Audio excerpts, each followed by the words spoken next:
If you're planning to make the most of lower property prices over the next few months to buy something, then you'll probably find that your borrowing capacity has shrunk.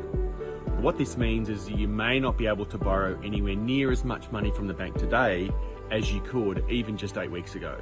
Now, as a mortgage broker, we look directly at ways to increase your borrowing capacity, and I've got a few different ideas for today of what you can look at in terms of your finances and what we look through.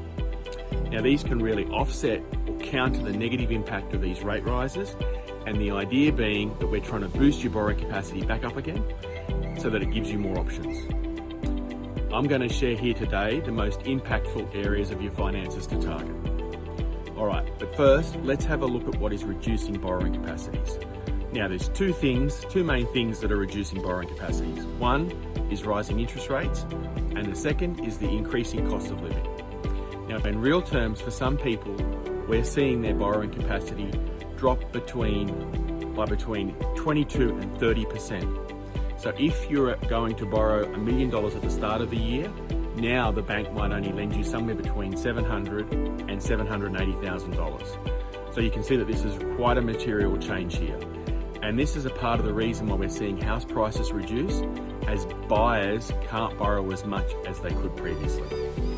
Now let's have a look at what determines your borrowing capacity.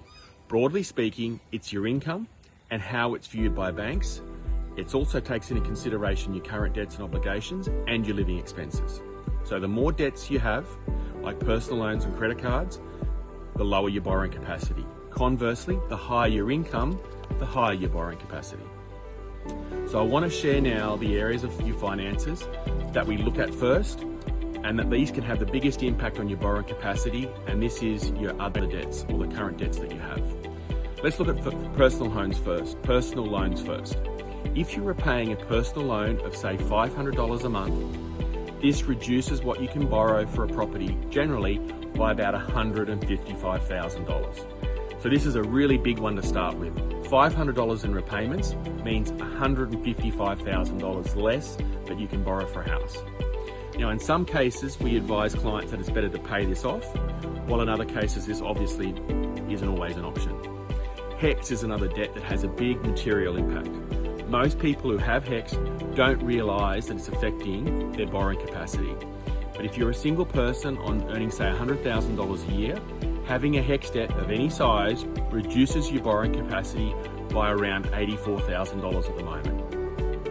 Most people have credit cards. It's actually the limit here that matters, not only the balance.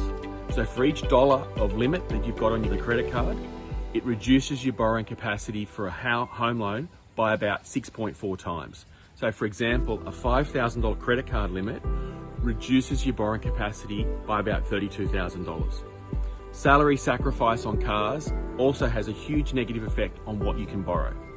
We've got a client at the moment who is paying around $1,500 a month on salary sacrifice for their car through their work. What we did was to refinance the salary sacrifice to a standard car loan. That dropped the repayments to around about $880 per month, and this one move alone increased their borrowing capacity to buy their first home by about $87,000. Lastly, let's move on to income. A pay rise of say $30,000 has a big impact on your borrowing capacity and increases it by $162,000. Even a $5,000 pay rise can help, increasing your borrowing capacity by somewhere around $35,000. Living expenses is another big one. So I recommend that you reduce your living expenses for the 3 months prior to buying a property to show how you can budget and to demonstrate to the bank how much you can live on and what it costs for you to live. There are also some living expenses that have a bigger impact on your borrowing capacity than others. The big ones are private school fees, private health insurance, and also child support. And these three are very difficult to change, but they do have a big impact on your borrowing capacity.